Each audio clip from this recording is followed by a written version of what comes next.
Right. Good afternoon. Thanks for inviting me to present today.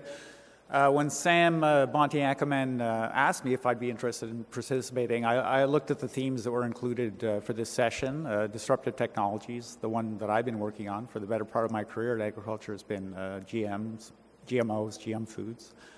And the second part was consumer acceptance, public perception. And again, I've been working on surveys for quite a while. And it just so happens that we had some public opinion research that had been completed by our colleagues at Health Canada in March. And we had done a presentation. Actually, my colleague, Kyle Kiersted, who's here, presented that. Sorry, he did this presentation for me. So I'll present on that. There's a bit of overlap with the first presenter, but I'll try and move beyond that as best I could. And I'd also like to acknowledge the assistance of Isabel Slight, who does food policy at Health Canada. She facilitated our access to the data in this public opinion research. All right.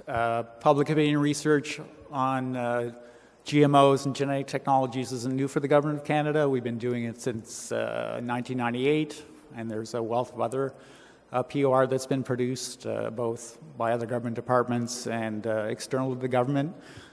Here's a slide on that we've done previously, asking consumers whether these technologies are going to make their lives better in the future. What do they think? And consistently, GM technologies are sort of at the bottom. GM animals, GM fish are at the bottom there.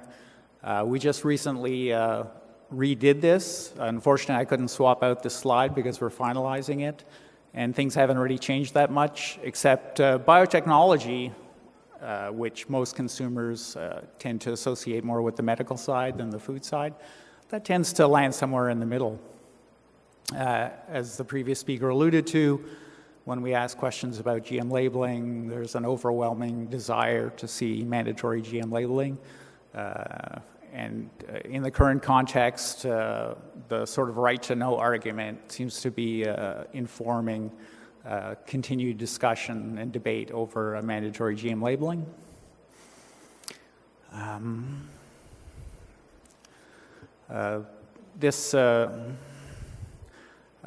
However, when we look at what motivates consumers when they're actually in the grocery store, still consistently, it isn't things like GM, it's price and nutritional content. So again, this is just to say that it depends.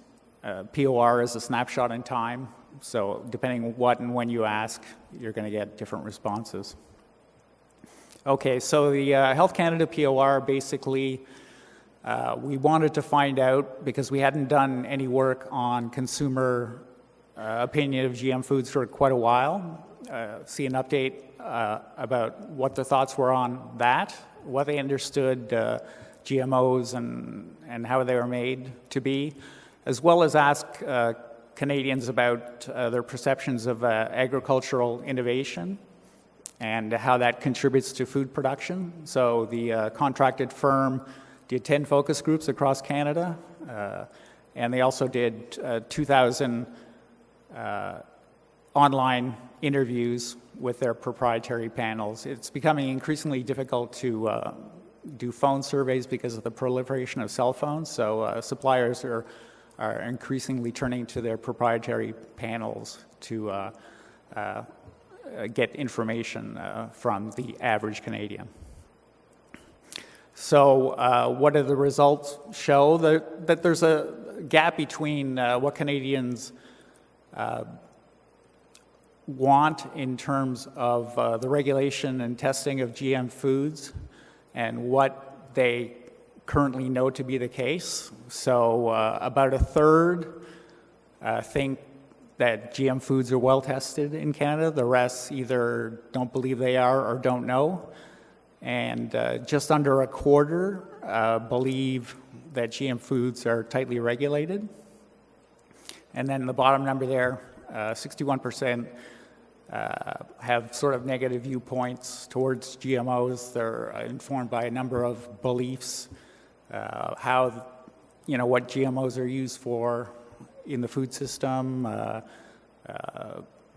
negative things they might have heard about companies or corporate control or those types of issues.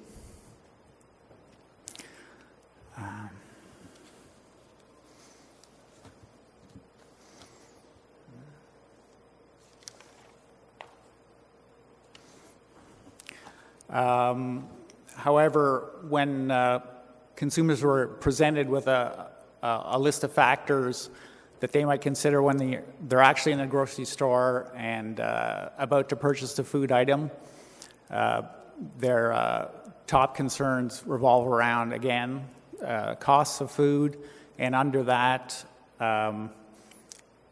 there's concerns about hormones, pesticides, and steroids.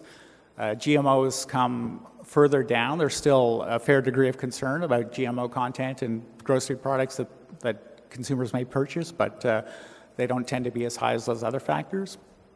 And in the focus groups, these were kind of aided responses, but unaided in the focus groups.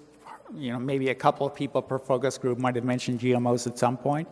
And the people who do, they tend to be passionate. They have passionate views about GMOs because it has been a polarizing topic for the last 20 years, but it isn't a top-of-mind subject.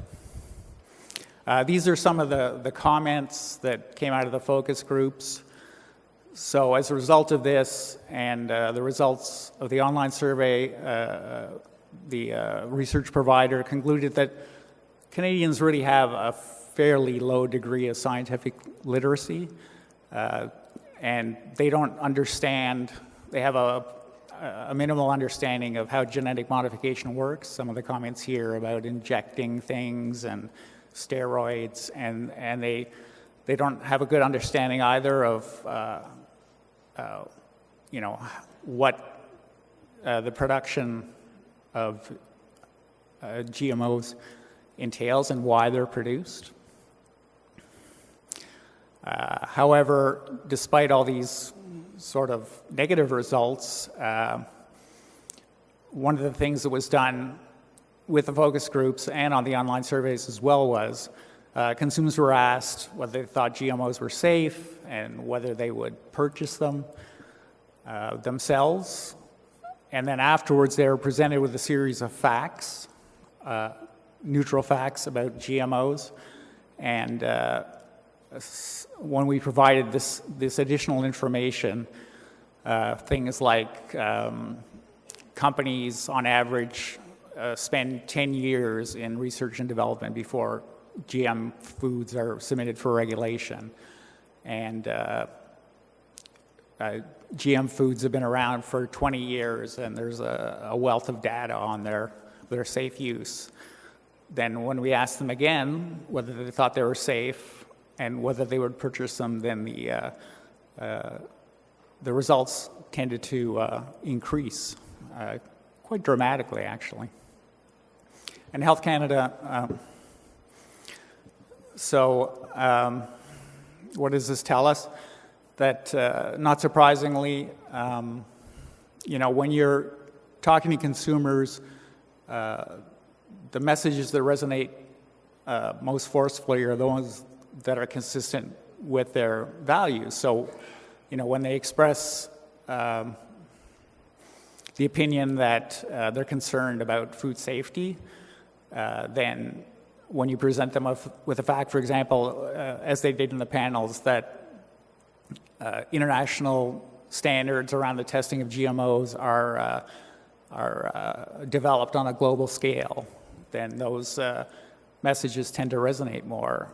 Or they're concerned about sustainable food production. So when you say that the use of GMOs actually involves less use of pesticides and herbicides, then those messages tend to resonate more forcefully with them as well.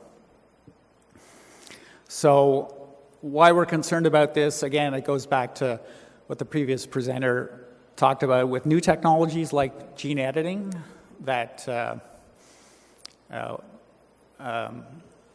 we're involved, for example, in an OECD workshop in September on gene editing, where we discussed the applications in agriculture and aquaculture, in environmental science, and in medical science as well. And there was a consensus clearly among the people who attended, and this was academics, policymakers, regulators, and industry as well, that there was a desire that we shouldn't repeat the same mistakes with gene editing as had been perceived to be made regarding GMOs, that somehow we had lost the public trust with GMOs, and the potential with gene editing was so high, and all attempts were made not to overhype this, that we needed to really be careful about the messaging and how they would be positioned going forward.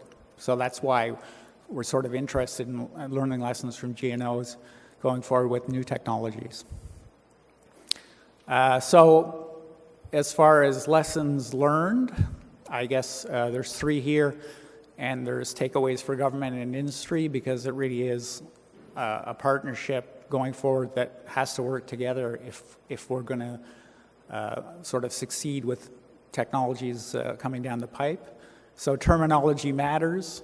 The Health Canada POR showed that GMOs, that didn't resonate with consumers. That was a negative driver for them, as opposed to terms like genetic engineering and food biotechnology.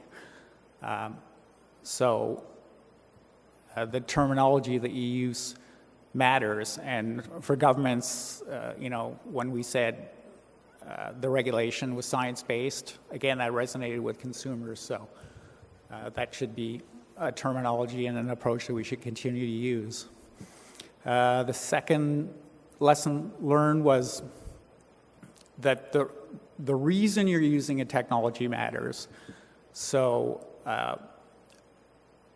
ever since I've been involved on the GM file, any firm that's done POR for us always comes back to the same theme, that direct personal benefit goes a lot further in making the population comfortable with the technology than some reason that doesn't resonate as personally with them. So, for example, when you say GMOs will contribute to feeding the world, that doesn't resonate as much as, for example, in our own POR, we did a module on GM fish, and one of the applications that we sort of tested was one where a fish was modified to produce insulin to treat diabetes. And then in the focus groups that we recently did, that resonated with a lot of people, because a lot of people have diabetes themselves, or they probably know someone who does. So the closer it is to your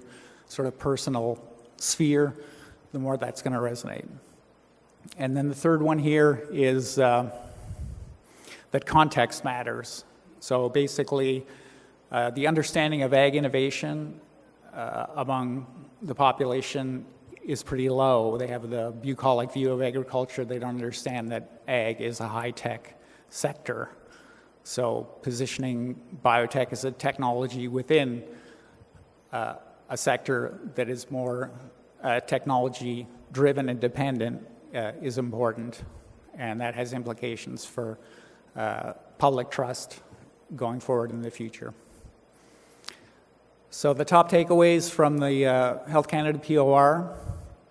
So Canadians generally don't like GMOs, but they don't really understand what they are either. The second one is that, again, they often have a problem with the role of multinationals or companies in the agribusiness sphere, and they don't really understand, they don't understand how the regulatory process works between companies and the Canadian regulators. So they have a distrust. They somehow think that the data that companies submit for their products is somehow open to manipulation. So that's another challenge that we face. And the third takeaway is, again, focus on messaging, focus on personal benefit of new technologies to consumers, and that way we'll have fewer challenges going forward in the future. Thank you. you.